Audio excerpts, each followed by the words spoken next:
What's going on, guys? This is Cade Lamb, and you're listening to the Fear Not, Do Right podcast. And this podcast, like all podcasts, has been a long time coming, huh, Shannon? Yeah, long time. We've been talking about this for a while. It's been a while. That's absolutely right. But it's not every day that you get to have Shannon the Cannon Ritch. Eight-time Eight-time. MMA world champion. Current bare knuckle boxing super fight world champion. Heavyweight. Now, how many fights officially do you have now? 237. Now, correct me if I'm wrong, that is the most of any living person. Correct. That's the most of any living fighter. And I say living because there was a guy who had more, but he's dead. So we don't talk about him. We talk about me, jump up to the first rankings.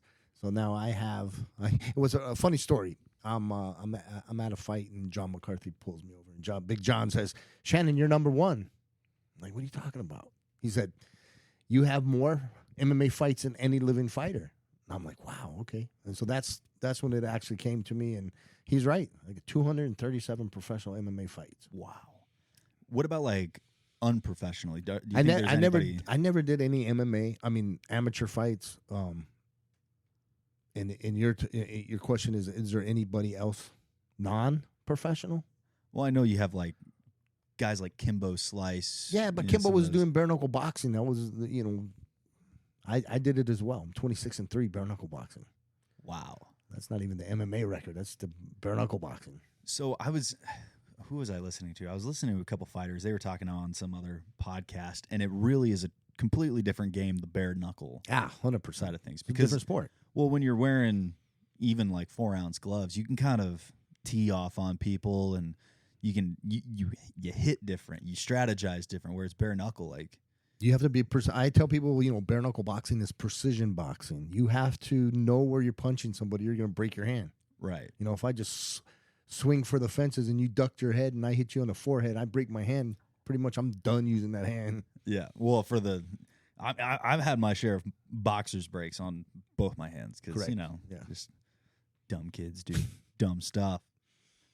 But yeah, it like even just regular boxing, like you punch someone in the forehead, and it sucks. Yeah, well, you're allowed to wrap your hands. And in bare knuckle boxing, you're actually allowed to wrap your wrist. You can't wrap your hands. It has to be 1 inch below the knuckle. So you're not really wrapping your hand per se. You're wrapping your wrist, and you're allowed to just punch, but your knuckles got to be bare.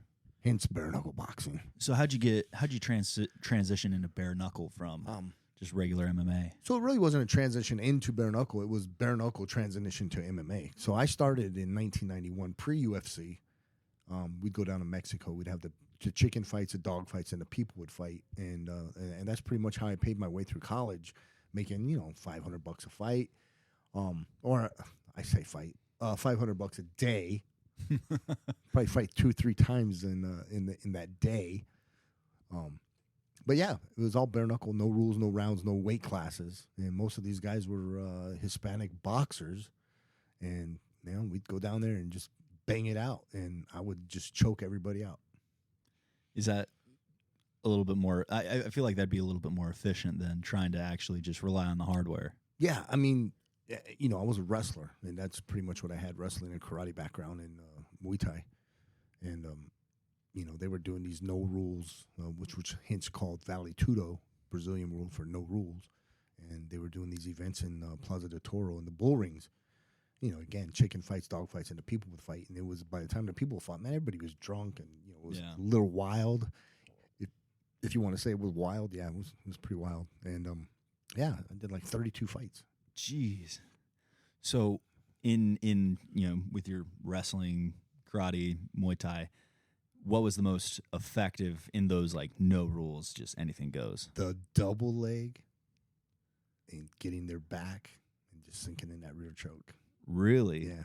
See, I feel like from what I've seen of just from my own experience and from what I've seen in my own experience getting my ass kicked, I'll add, and then from what I've seen online, like that Muay Thai is really it's vicious. It is vicious. I mean, and I would add that as well. But when you have a boxer just coming out and they're putting all their weight on that lead foot, and you come and you kick them in the thigh, you chop it down like a big tree. It's like getting hit with a baseball bat. Well, they're freaking rolling their shins out with Coke bottles, and dude, I trained in Thailand for quite a while. I trained with Fairtex, and in 1993, actually, Fairtex came to Chandler, and I was training in Fairtex. But prior to that, I had went to Thailand after high school, and that's where I had my first experience with Muay Thai. The leg kicks, bro. If you've never been kicked in the leg and somebody leg kicks you like deep, I have to tell you, it hurts really bad. Oh, well, now they're doing the calf kicks. Oh, yeah, man. The calf kicks are brutal. Calf kicks is like one and done. Like, you're done. Yeah, it'll Charlie horse the crap out of you, man. And what was funny, man, is there was a guy named Marco Huas back in the original UFCs early on. He would get you in a clinch, and he would wrap his leg behind you and kick you in a calf with his heel. Shoot. And those are brutal. Well, you're not really generating a whole lot of power either. You don't need power, man. It's just like that. I don't know if you ever had somebody give you like a frog or something like that.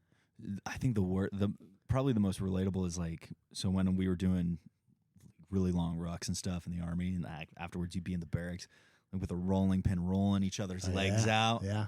And even then, like, you're going slow and you're not going too hard, but just the slightest amount, like especially on your calves, will make.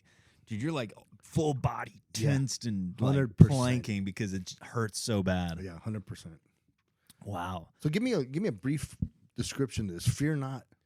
Fear not, do right. So what we talk about on the Fear Not, Do Right podcast, particular, like what the concept is, what the idea is, providing practical, kinetic solutions to complex social and political issues in order to enable a more autonomous and independent American people.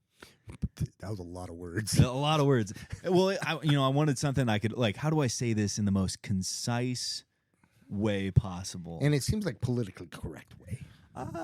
It makes it's like when you start a business and you add the word asset or group or tech or anything like that, where it's like, okay, the bank sees that word, we're going to give them money. Yeah. I got you. So it's like, okay, how many like $3 college words can I throw in this? But what a basic concept. Fear not, do right. Fear not, do right. And, I love it. It's been really amazing to have the guests that we've had on the show so far because they're bringing such diverse backgrounds. They're from such diverse backgrounds and bringing such a wealth of knowledge from wherever that area is. The last episode we had Mike Glover, who former Green Beret, CIA, like ground branch dude, like that, owner of Fieldcraft Survival, like a ton of experience and a ton of knowledge in that. And like I've also had little 4'11" girls who talk about homesteading and baking sourdough. But all of that, all those are good skills to have. All of those add to that autonomy as an American. How do we create the most? How do we enable ourselves to have the most liberty? Nice. So to take it back, I'm friends with your dad, Pinal County Sheriff Mark Lamb, running for Senate. Running for Senate. So I've been friends with Mark for quite a few years, and he's always talked about you. And he was like, my son sings. My son's a singer. My son does this. My son is in the military. My son is doing this. And I'd always wanted to meet you. And then finally, we got to meet. So that was a check out there, but it was awesome. But your military background, how long were you in? Number two, and what did you do? So I did 5 years. 5, okay. I enlisted in 2017. So I'd gotten off a Mormon mission, and like 6 weeks later, I enlisted. Wow. So I was gone real fast, and then now, is that something you had always wanted to do, or did you have a calling to do that? You just wanted, So I was one of those kids where I was like 14, and I was watching like First Blood, Part 1, and I was like, okay, would be a Ranger. Yeah, no, he was a Green Beret. Green Beret, right. So I started seeing that, and then at the time, Pat McNamara started to really boost up his presence on social media. And I remember seeing a few of his videos where he's just burning it down on the range, and I was like, dude, that's the guy. Like that. That looks like fun. Well, I remember my dad showing me the video, and he was like, hey, this guy's like a ranger or something. He's just getting after it. Look how sick he is. I'm like, dude, that is so sick. And so, like just in how I was training and how I was just like mentally preparing myself through life as a young man, I was like, yeah, like if I need to be in the suck, so that way when I get to X, Y, and Z, I'll have been there, done that. I'm ready to go. And I had learned about the 18 X-ray program before, like late in high school, and at the time there was a ton of Navy SEAL stuff coming out, all the American Sniper, all the books, all the movies, and so there was a lot of pull that way. But looking at the actual mission set and everything, I was like, I'm going to be a Green Beret. I'm going to be an airborne Green Beret, Special Forces, all that. And it didn't end up working out. You're like, I want it all.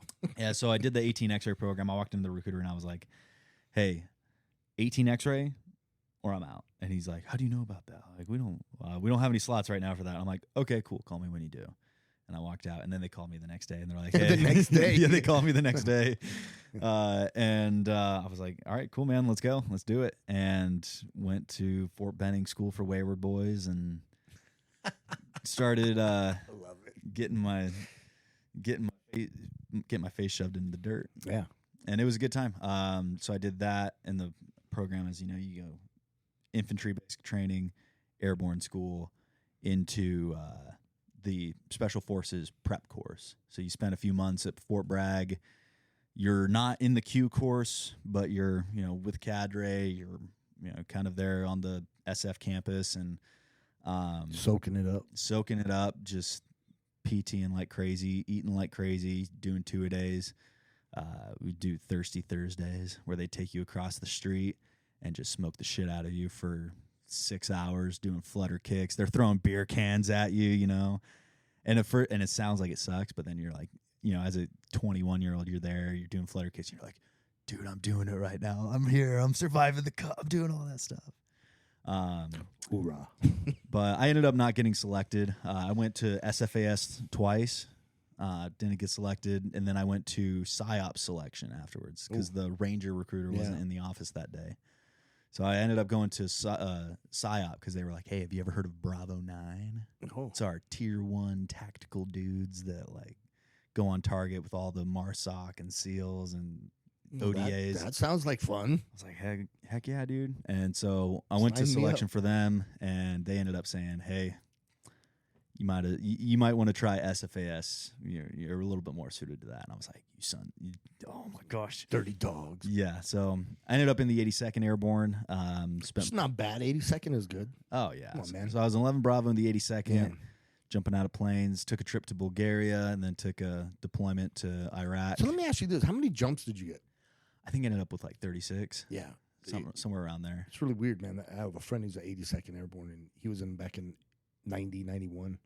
And they had a ton of jumps, a ton. Yeah. And now the guys that are coming from airborne school and stuff, they're like, yeah, we had 10 jumps. I'm like, what?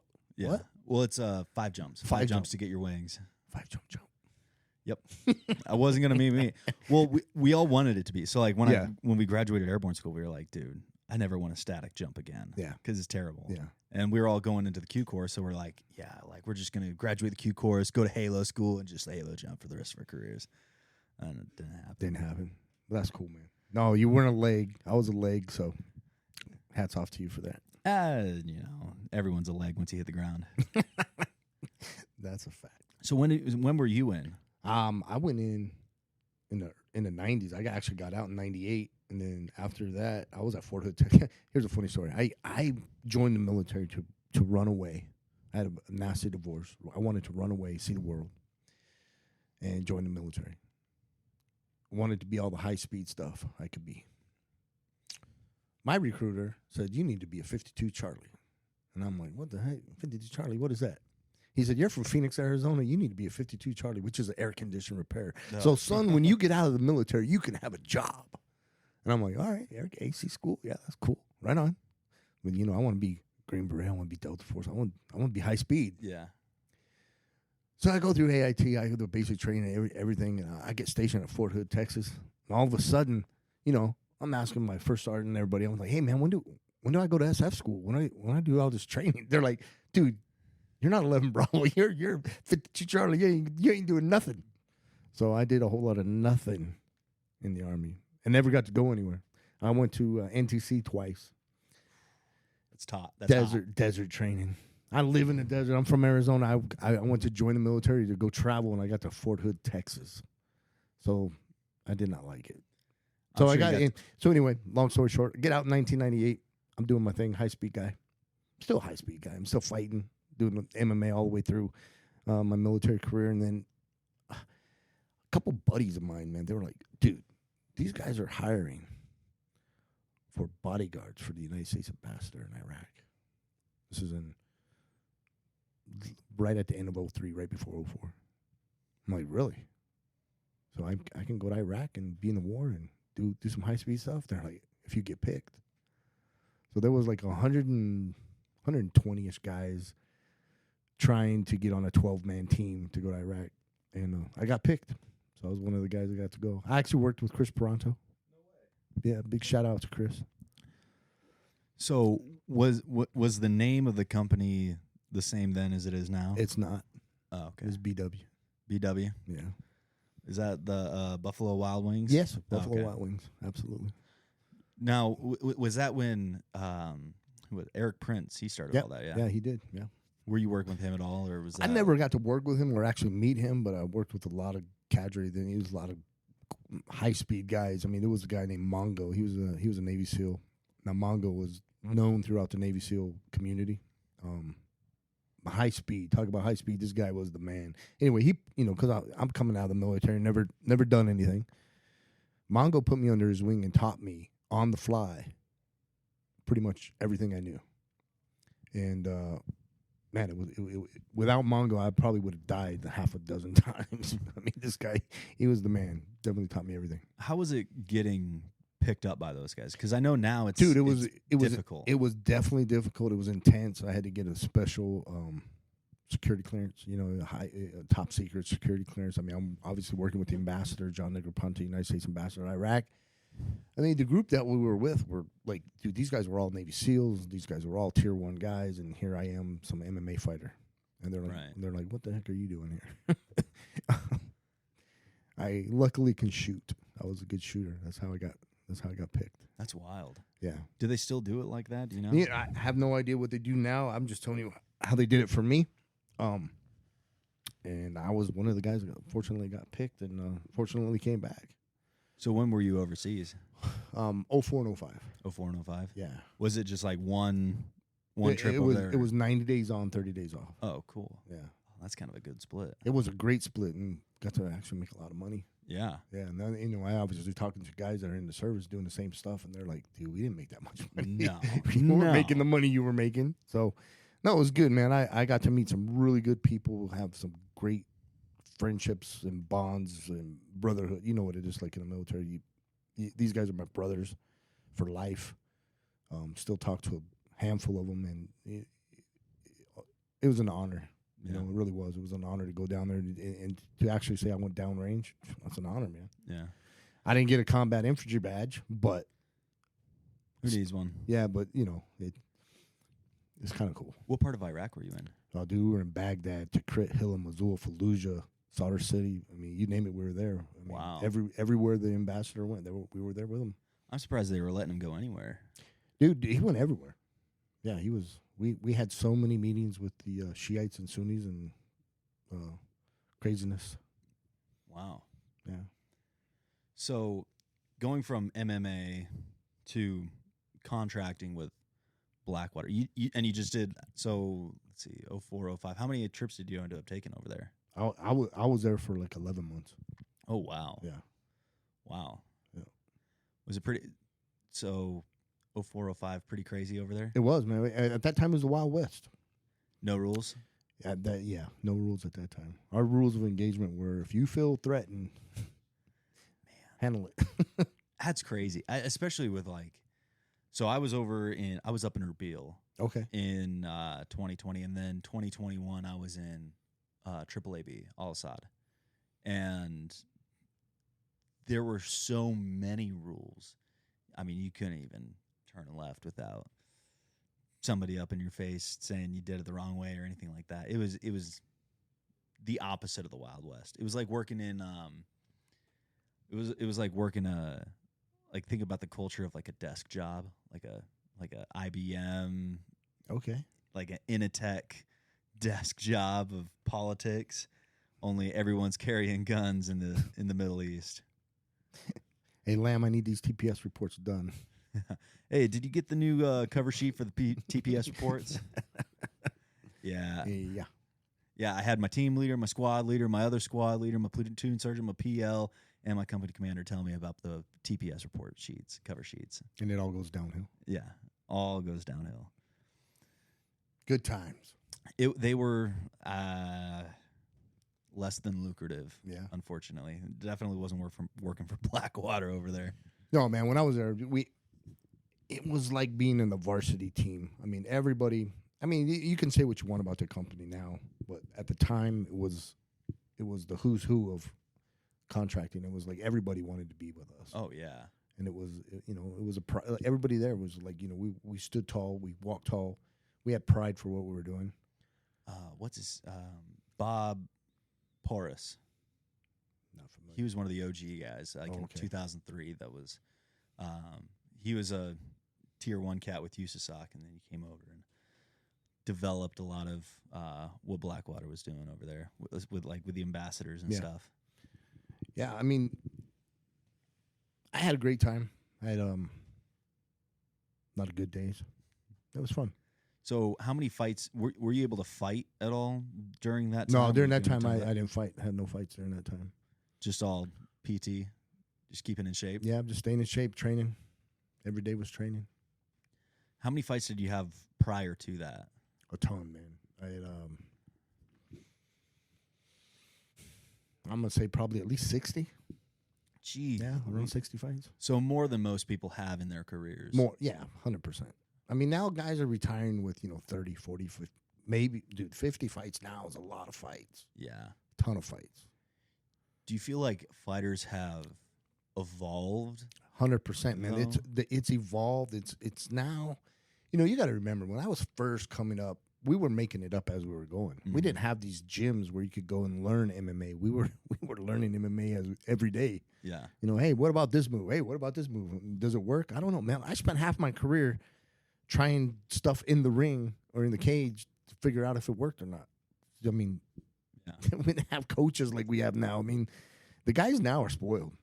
I mean, they have this performance institute at the UFC, and they have... the massage people, they have the people that are making their food, they have nutritionists, and they have these massive cardios, they have doctors. I mean, they have the best of the best. And they're the best. They're fighting in the UFC. Do you think that if you were to take the best from back then, they would be hitting the same performance levels now? No. You don't think like a Hickson Gracie would be throwing an armbar in everybody? No. What do you think's changed? Like, aside from, there's obviously a lot of resources, but what has changed about the fighter? They learn to fight. Coming up. I mean, fight is an evolution, and it's a sport. I mean, it's like it has evolved now to the best of the best. I mean, I would even say some of our guys in the UFC, let's just use UFC, not PFL or Bellator or Strikeforce or ONE FC, just a mid-level guy in the UFC. They have these rankings, the top 10 in the world. Let's even go down to like your top 20. I think the top 20 guys would beat the best of the guys in the UFC when it first started. No way. Yeah, hands down. These guys are killers, animals. So I've seen it with like groups like the NFL, where the athleticism and the mind for the game is so insane. It's so insane. And here's another thing too. It's like you have fighters now that are coming out that they started training when they were like 3, 4, 5 years old. Mm-hmm. If you go back and you look at these guys, I don't know, use a guy like Gaethje, for example, Justin Gaethje. Dude grew up wrestling. Yeah. He's been on the mat his whole entire life. Well, in the community, so Safford, Arizona. That community is wrestling, lives hardcore wrestling. Yeah. And they're tough. Dude, I'm from Coolidge, Arizona. The Coolidge Bears used to go wrestle Safford. We'd get beat every time. Well, they're all farm kids. They're all like, their training is you wake up early enough to go throw hay. Yeah. And then you go to hit the mats. You go train. And then he took that and then went into the UFC and he excelled, man. Oh, for sure. Yeah, I mean, okay, let's even talk about Matt Hughes. Now, I'm a huge Matt Hughes fan. You know, kids from Iowa. Stupid wrestler, man. He's just got the skills. But even now, I don't think Matt Hughes could have hung with these guys now in the weight class. No, man. I think Khabib would have just threw him on his head. See, I love I like when I first got into, like when I first started seeing all of it, it was it felt like there was like you had like your Rich Franklins, your Chucks, your Randys, like it was really that light heavyweight division that was dominating. And it was, dude, to me it was 170. 170? I think 170 was the hardest weight class for years. Well, it is right now for sure. I mean, you had Matt Hughes, you had who came after Hughes? George St. Pierre? Yeah, GSP. And dude, 170 is a stud weight class. Yeah. I don't think I'll ever see a day under 200 again. Yeah, but then you look at the guys at 85, okay, and then a 205, and then heavyweight. I mean, it's ridiculous. I think every weight class is ridiculous, though. I mean, you got guys like Henry Cejudo, little guys. Yeah. They're beasts. Oh, they're animals. Well, what really impresses me is like guys like John Jones. You can say what you want about John Jones. The guy on the outside is just, man, his life is a mess.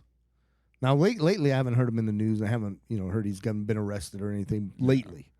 But in the ring, in the cage, hands down the greatest fighter of all time.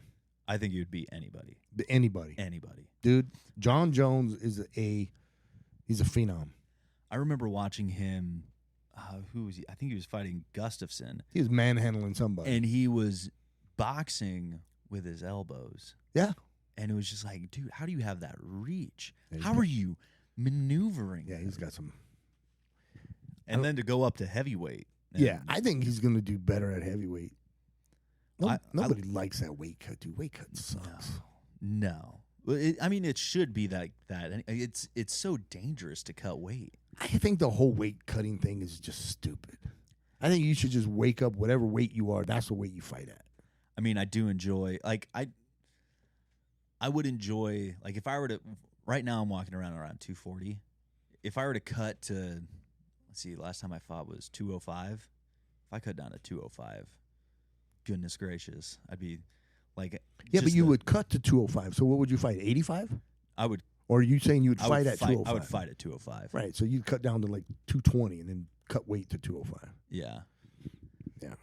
But I mean, that, like, I feel like over 200 pounds, you're able to maintain a lot of that, like a really good balance of that strength and speed that you start losing at at those lower weights. Yeah. Now, I fought at that's funny.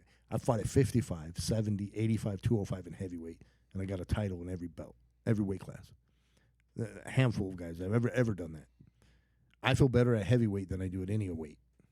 I walk around at 230, 235, and that's where I want to be. I don't want to cut weight.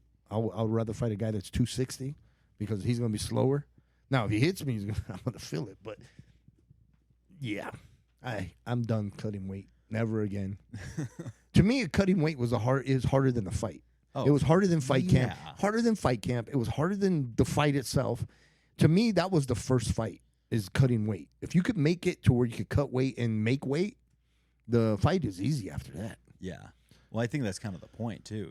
It's like if you're spending that amount of time on the mats, in the gym, cranking the heat up, hitting assault bikes, and just sweating your dick off until you are that weight. We used to have to do that for like doing Pop Warner football, which is crazy. Like, we're like 11, 12-year-old kids, and we had this one kid. He was a Hawaiian. Kid. So now, did you grow up in Hawaii too? No, I didn't. Okay, I know your dad's from Hawaii. So they actually live there now, but so his dad's full-blooded Hawaiian. His mom's full-blooded Tongan. So he's a big kid. He is a big boy, and all of his brothers are huge. Like they're like, they all look like The Rock. 18. No. They look like they ate The Rock. Oh yeah, Jesus Christ. Yeah, they got an appetite, but yeah. So he's like 13 and having to cut 20 pounds a week or 10 pounds a week to try and make weight to play Pop Warner football because he's too young. He's too big. He's too big. Yeah. And they didn't want him smashing these little kids, which he still did anyway. Imagine that just being too big. Yeah. Yeah, you're too big. What? Playing football should be big. Well, now these athletes that are coming out, especially fighting, they're just natural behemoths. Like, they're not like big boys. They're not just like, okay, this guy, he likes his biscuits and his Doritos and Dr. Pepper and can still whoop you. Like, no, these guys are cut. They're athletes. Athletes. Yeah. Jesus. Like Francis Ngannou is dude, he's, what is he, 265 cut? It's chiseled. 265 cut? How do you get that big? And then you have John Jones, who's fighting up there, but he's, like, he looks like he's having to push himself up there instead of just being up there. Right. I couldn't do it. Brock Lesnar. Yeah, Just that's a another big- freak of just nature. a big That's boy. another freak. Now everyone says what they want, man. Dude, Brock was big in high school. He's big in college, and he's a monster in the WWE. That's just a big kid. Well, who was it? It was Kurt Angle was talking about fighting with Brock. And he's like, dude, he's a super athlete. Like a super athlete. 100%. Because you're 300 pounds. He's in the WWE, 300 pounds, backflipping off the top rope. It's solid muscle. Running at people full speed. Dude, most people 300 pounds are fat. Yeah. He's 300 pounds with like 10% body fat. He's like, have you ever seen those Belgian bulls? There's yeah. Like yeah. There's those bulls. They don't have like a certain hormone. Their muscles have muscles. And they just grow muscle like crazy. I feel like that's him. Brock. Yeah. That's Brock Lesnar.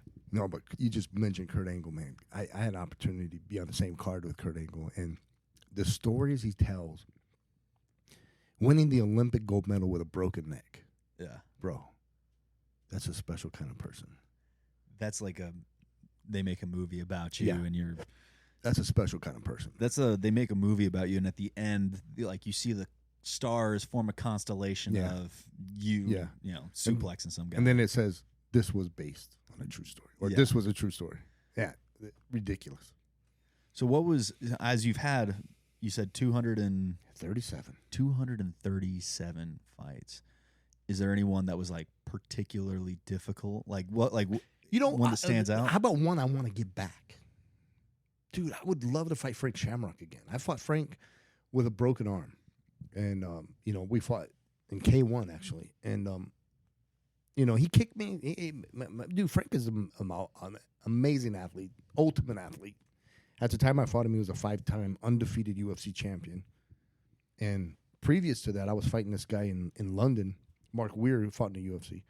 And I was squeezing his neck so hard, he buried his chin. And I was squeezing so hard, I fractured my own wrist. I broke my own arm. Well, a few weeks later, I have a cast. And then Scott Coker calls me and says, hey, when you fight Frank Shamrock? I'm like, yeah, when? He goes, this weekend. It's like, yeah, 4 days notice? Sure. Let's cut the cast off and fight him left-handed. So, yeah, that's one I'd love to get back, fight Frank Shamrock. He was tough. Kid was super strong. He was he was wrestling-based, yeah? Yeah, wrestling-based, but, man, he could kick, Yeah, he's good. Sakuraba, main event, Pride 11. Love to fight him again. There's a handful I wish I could get back, Get back because you think you could. I could do better. I was that guy. I was never. Obviously, I got 8 world titles, but I was never the guy that had a full fight camp. Had a, just had everything going for you. That was right. Every time I fought, something was wrong. Mm-hmm. You got to work a full-time job and still fight. Just working construction, and it's tough, man. A lot of people don't realize that being an MMA fighter is a hard life. It's a tough life. I wonder how do they do it nowadays? Where how do you have now the time most of these guys don't have jobs. They're just their job is fight. They got sponsors, and they're getting. At the time when I was fighting, coming up, I was working construction all day, and then train at night, and then go fight on the weekend. Yeah, I fought every weekend. I mean, there was a time where obviously I didn't fight. I just fought every weekend. That was how I paid the bills. Literally a professional MMA fighter. Were you getting fights when you were in the Army? Yeah. Yeah, I still fought in the Army, too. Did you fight for the Army? No, I never fought for the Army. At this time, it was still NHB, no holds barred. It was not, like, sanctioned. Yeah. Yeah, so we'd go to Mexico or we'd go to Texas. A lot of them in Texas. So I fought actually Super Brawl 11. Yeah, Super Brawl 11, I believe, was in Texas. Fought Michael Buell. Yeah. Yeah, I still fought in the Army. So the only time I never fought was during the time I was in Iraq. Other than that, I kept fighting, over 30 years. Jeez. A long time. So what have you seen developmentally kind of rise to the top as far as? Well, okay, here's the thing. What are the things that are different, better, something like that? It's like, one is it's commission based. So the boxing commission in every state is pretty much running and regulating the event. The referees are got to go through a schooling, and the referees are better. The judging is better, and the companies usually have insurance now. The fighters, they're trained better. It's just on another level. Because when I was fighting early on in the career, it was still so new. No one knew what they were doing. They were just doing it. As you've had 237 fights, what have been your biggest takeaways in actually fighting, but then preparing yourself for those fights? Say that again. What have been your biggest takeaways? Meaning, what did I learn from it? Yeah, lessons learned. Okay, so here's what I learned. It's been in every single fight. Is win or lose, is I was learning something. And what it wasn't about the opponent. It wasn't about the fans. It was actually just a personal learning experience. Of how much can I take? Win or lose, man. How much can I take? Can I get pounded and still keep going, or am I going to quit? Where's my quitting point? Because everyone has one. Mm-hmm. And sometimes it was, early on in the fight. Sometimes it was later in the fight. Sometimes I'd win. Sometimes I'd lose. But it was never really a fight against them. It was a fight against myself. I was fighting myself. And this is real right here. And a lot of people won't talk about it. But the fight was won in the locker room prior to the fight. So we've done weigh-ins. We've done the face-off, everything. I'm 5 minutes from them calling my name, going out to fight. And in that 5 minutes prior to the fight was lost or won in my brain. I knew I was going to lose, or I knew I was going to win. I mean, I always would try to win. But something in my head I would mentally break. And it's very hard to explain unless you've actually been in that situation. Mm-hmm. But I've talked to other fighters, and they're like, yeah, man, it's the same way. I broke in the locker room. Like, what do you think causes that break point? Man, I don't know if it's anxiety. I don't know if it's little panic attacks. I don't know if it's motivation, self-esteem. I don't know if it's having the support. You may have had a divorce or breakup. Your girlfriend or wife couldn't be there. People are bugging you for tickets. I mean, there's a lot that goes on, and it's mental. To me, I think fighting is mental. If you're not in a great mental spot, you're going to lose the fight. Now, how is it won in that same instance? So everything is going great. You got the support at home, your wife, your girlfriend, somebody supporting you, telling you, hey, you can do it. It's just like in that movie Rocky, when Rocky's wife said, win. Oh, Rocky's like, I can win. Okay, great. You don't have people bugging you for tickets the day of the event. You don't have people messing with you, interviews and all this press and hype stuff. You got to do it. You got to make weight, but you got all these other obligations. You don't have to deal with, 10,000 things. All you there is just a fight. So sometimes, it's just great. You just get there, you cut weight, you make weight, boom, you're good, and you're ready to fight. Other times, it's like all these distractions. And if you didn't have those distractions, you could have fought better. Mm-hmm. So that's. I think it's mental. I mean, I can look at a guy literally when he's coming out of the locker room running. You make your way to the fight, and I can look and I can see it in their face when the referee's checking them before they get in the cage if they're there or not. And what I mean is, are they there to win, or are they just going through the motions? Mm-hmm. Have you ever had a moment where, you were good to go, everything was aligned. You had that confidence. You had that the mentality you needed to have. You had it, and then you were met with a guy who was either matching you or had more motivation. I don't know if that's the right way to put it. Wanted it more, maybe. Yeah, I did, man. I fought a guy one time in Texas early on at McAllen, early on in my career, and this was before time limit. So we fought for 28 minutes straight, nonstop. I ended up winning the fight, but that was like one of the toughest fights I'd ever been in because neither one of us were going to lose. I mean, we had it in us that we're not tapping out and we're not losing. So one of us is going to die. Yeah, man, that was 28 minutes we fought straight, nonstop. Dude, that's crazy. Yeah. How does that work with like coaching and stuff? What do you mean? I mean, were you getting? I had a corner man. My corner man's telling me what to do, but you get so tired, man. After 28 minutes, bro, I was gassed. What's funny is Tito Ortiz actually was the referee. He has a special guest referee, and at one point in the fight, we were tied up or whatever, and Tito came to break us up.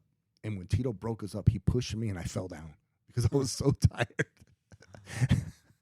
Yeah, it was pretty crazy. Man, I remember one time at my battalion, we would have like battalion fight nights. Yeah. And it was me and this other dude who were like, I think I came in at like 225. This dude came in at 260. Big boy.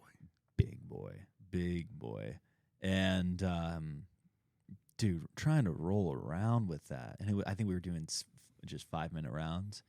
But rolling around with that after 5 minutes, like just throwing that weight around, because like I was having that weight on top of you. Yeah, well, like I can handle myself enough to where 260, I'll push that off of me. But dude, the exertion that it takes to just like manage not get manhandled by that much weight, right, is crazy. So, and here's another thing that the guys don't understand, because I always hear these guys, these armchair quarterbacks, I call them, we're watching a fight. Well, why didn't he do that? Why didn't he do that? Yeah, just stand up. Yeah, just stand up. Yeah, I hear that all the time. But, dude, if you're fighting somebody with really good head movement and you're swinging and you're missing, that makes you so tired. Yeah. People don't realize that when you're really trying to punch somebody and you're missing, you're getting gassed. You're gassing out. Was there a moment in those careers where you kind of had an epiphany, an aha moment, like maybe like a Rocky 3 moment where it's like, oh, dude, I need to like course correct here? And no, I never did that, man. Yeah. My whole thing was I was gonna fight anyone, anywhere, anytime. It never mattered. I didn't care if it was on 1 day notice. I took a fight on 4 hours notice. I mean, it never mattered to me because it was always, one, I'm gonna get paid because I was doing it for the money. A lot of people say, I do it because I love the fight. Bullshit. I did it because I needed the money, man. I had to pay the car payment. So, I was fighting on Friday night. I'd fight on Saturday night. Sometimes I'd fight on Sunday. Or you're fighting in a tournament where it's 8-man bare knuckle tournament in Russia, and then come back and fight a 4-man, 6-man, 8-man tournament in Mexico. I mean, you'd get, 15 fights in a week. It's ridiculous. No one does that anymore. But, I don't know. Fighting to me was just like, it had to be done, and it was always testing myself.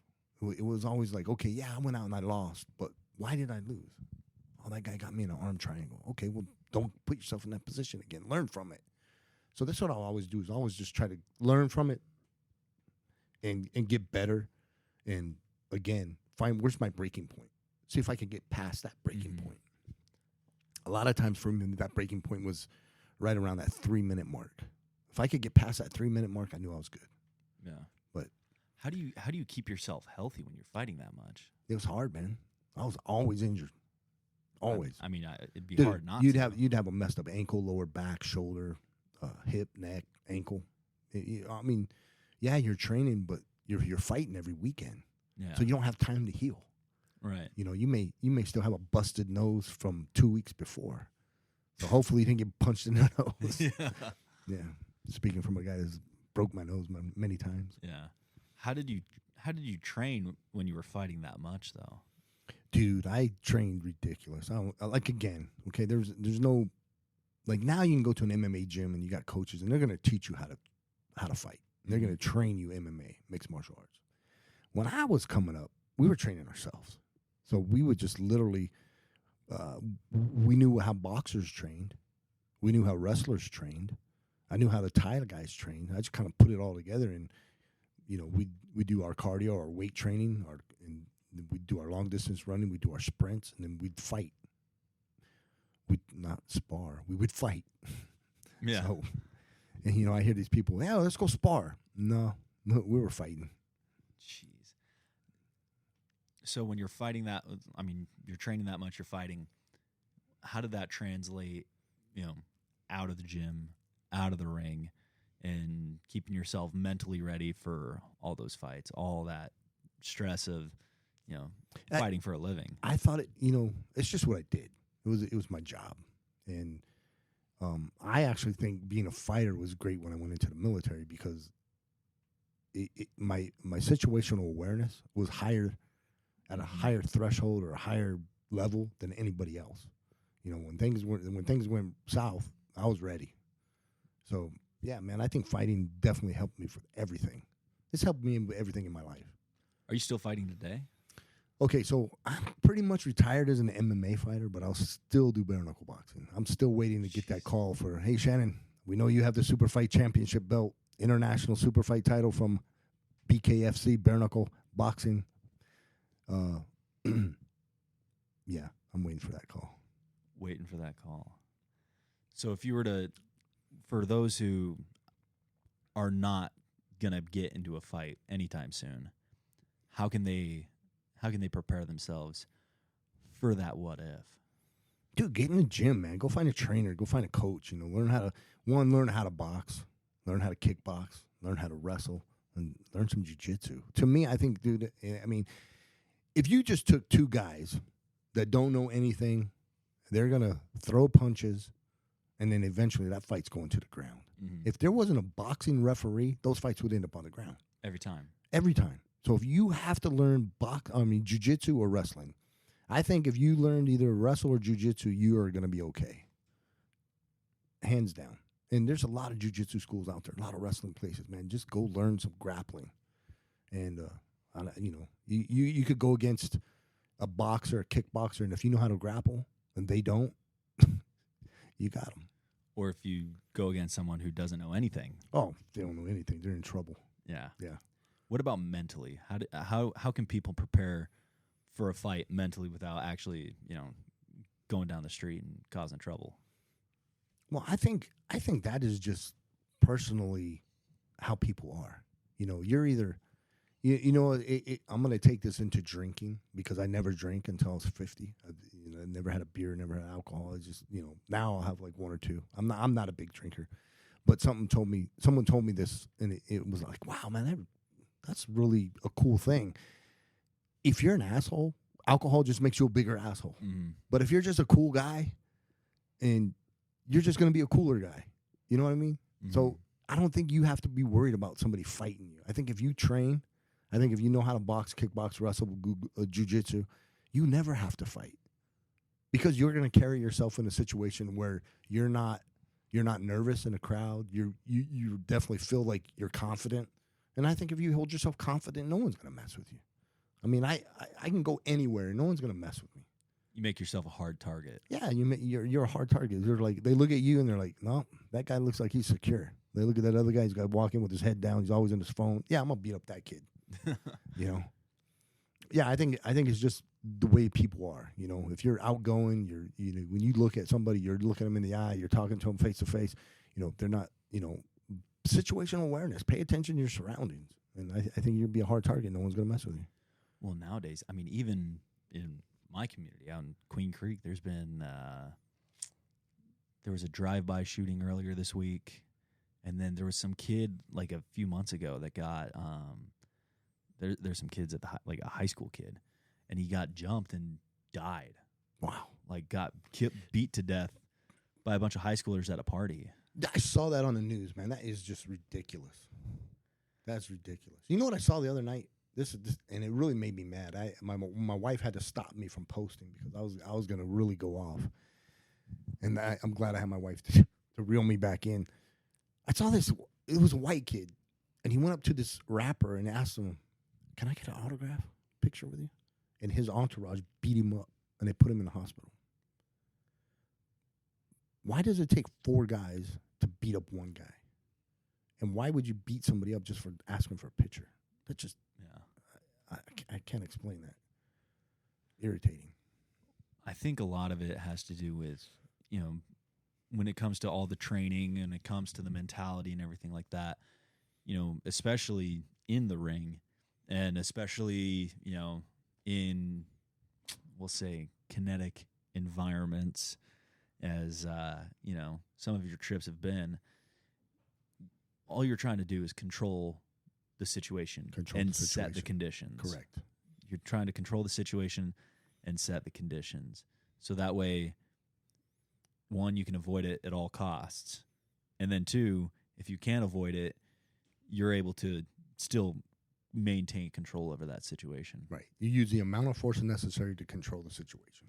And, I think a lot of people they give cops a bad rap because, and cops do get a bad rap with, being physical with people because, 1 or 2 cops do it wrong, but usually that comes from a place of a lack of preparedness. Right. It's training. All comes down to training. All comes down to training. If you do something 1,000 times, you're going to be good at it. Yeah. Well, even if it's a domestic dispute, something crazy. And those are the most dangerous ones. Those are the most dangerous. Not even from a physical standpoint, but just a legal standpoint. Just people get so crazy. But if there's a unruly out, someone just losing it. There's someone losing it, and it's causing that situation to get out of control. It's dude, you don't have to tase them. You don't have to arrest them. You don't have to do anything like that. But everyone has a plan until they get punched in the face. Yeah. And then they don't have a plan. You need to have a plan. You got that kind of attitude adjustment, you know? And it looks bad. If you see it, and believe me, everyone's going to come out with their cell phone, and everyone's going to be videoing. But from a 60,000 foot view, when you're looking at that situation and what you're preventing and how that situation is being handled, oh, dude, and then you got to make split-second judgment calls. Yeah, was it right? Was it? I don't know. It's what I did at that time. Well, I think that's one of the beautiful things that fighting does to you too. Is even just training. Is when you see a situation, if something starts popping off, you're cool. Yeah, you're cool. You're cool. You're not losing your brain. No, you're not panicking. I think that's what it is. People panic. Yeah, and being in the military as well, it's a fight or flight. Yeah, and they or freeze. I've seen so many people freeze. Even fighters. I thought we're tough guys. They freeze. What? Once you smack that guy, I think that's what they call. Seeing red and not stopping until bodies hit the floor. Right. That's what I think. That's what that calls. Right. Bro, I just see red, bro. Yeah. Sure you do. Yeah. You're gonna see something flashing lights, man. Flashing lights. Stop resisting. Yeah. Oh my God. But that was one of the biggest things that because I had a few fights while I was in the Army, and then did some in high school. But I always found that if stuff started getting a little squirrely when I wasn't training, right now, if something started popping off, I'd be my palms would sweat. My palms would sweat and my pulse would spike just because I've been out of practice. Been a while. I haven't been in that kind of a stressful environment in about a year and some change, which is good, very peaceful existence. But, it also. But always be ready. You got to be ready. You got to be ready, man. This world's crazy. So if you were to tell listeners at home 3 ways that they could maintain their readiness for maybe not even just a fight, but just that, that stressful of an environment, what would you tell them to do? I tell them do cardio. Do cardio. First and foremost, you got to have cardio, man, because one, I don't care if you're running from something, you're going to get tired. You have to have that cardio to be one. What if you had to escape and you had to run 2 blocks? Can you run 2 blocks? We look at, we live here in Arizona, but, a lot of times, you're in, let's just say Philadelphia, New York, Chicago, and some shit gets crazy. What if you got to get 2 blocks away? How can you get there? You got to run. Can you run 2 blocks? And most people are going to be like, no. Which is about 800 meters, Yeah, half a mile. Yeah, half a mile. Can you run? I'm not talking jog. Can you run? No, most people can't. So one, do cardio, man. Get that cardio up to where, if I have to beat feet and run, I'm gonna make it. Number 2, man, get in the gym and lift some weights. Be strong. Because what if you're with your wife and things went crazy? She's wearing high heels and she tried to run and now she sprained her ankle. Now you got to pick her up and carry her. Mm-hmm. Yeah. So be strong enough to be able to carry your buddy. I think. Number 2, 3. Hey, now I don't know how you feel about it, but this is how I feel. I'm glad we have the 2A, Second Amendment. Learn how to shoot. Carry a gun. If it gets really crazy and the world really is nuts, learn to protect yourself and your family or somebody else. Well, that's what I think the old saying is, God made man and Samuel Colt made him equal. Yeah, exactly, 100%. Well, streets don't care. Yeah. They don't care. They don't care, man. They will throw you in a Shark Tank with my family. They were just in Philadelphia a week ago, and they were in Philly, like Philly, and they said there was not one safe place that they went. So here's the thing, man. My wife's a flight attendant. She was in Philadelphia, and one of her flight attendants, he's a guy, was looking on his phone, and he got beat up.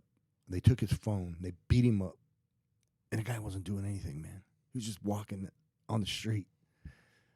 Yeah, man, that's bad.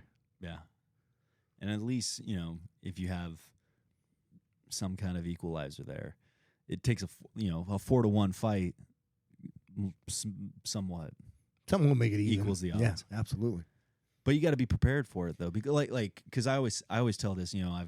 I've had the opportunity to train a few women's courses on basic self defense, and I'm by far no expert. I'm not, but I can at least tell someone, hey, here's the most rudimentary thing you can do, and a lot of the time, man, if you were to but even just fighting back would save your life. If you don't fight back, you're just an easy target. Right. So fighting back is, heck, man, that's better than nothing. Yeah, but being able to do that effectively, because let's say I was a bad guy and I was motivated, dude. If you have a knife, guess what? Now I have a knife. Mm-hmm. If you brought out a gun, guess what? Now I have 2 guns. Yeah. You got to be able to throw your weight around when you got it. Yeah, 100%. Well, Shannon, we've had a really good afternoon. We've got a lot of stuff. We covered the gamut. We've covered the gamut. We've got a lot of stuff cooking over here on the back end that you guys aren't hearing on the podcast. But if people want to get a hold of you, find out more, Shannon the Cannon, where can they find you? At Shannon Ritch MMA on Instagram, or Shannon Ritch on Facebook, man. You can always jump in my DMs, as they call it. Yeah. I always look at that stuff. Anything you need to plug? Any fights coming up? Movies? Nah, man. I just want everybody here to really look at what our country needs. And I think what we need is somebody to step up and take back our country, man. Our country, we're losing it. We're losing our country, and men are not men anymore. And we need to be men. Mm-hmm. Men of men. We need to take our country back and be men. And I don't care if you're red, blue, white, green, blue, purple, whatever. I don't care where your stance is. Be a man. I mean, we're losing that. We're losing that. Men are men, and it really upsets me because we're both military, and I believe right now our military is weak. All our military leaders, the real leaders, they all left. They're gone, and now who's going to be our military? Who's gonna protect us? We're gonna have to protect each other. Yep. So I'm a firm believer in 2A. I believe everyone needs to go out, buy a gun, learn how to use it, and be ready. Awesome. Just stay ready. Yep. Well, thank you very much for coming on the show, Absolutely. Shannon. If you want to support the podcast, go to fearnotdoright.com, where we got merch, we got shoes, we got all kinds of stuff. And you can find us on social media. It's going to be Fear Not Do Right on Instagram, FNDR_USA on Twitter and TikTok, where we're going to be posting a lot of this content that you're hearing on this podcast. And until next time, fear not and do right.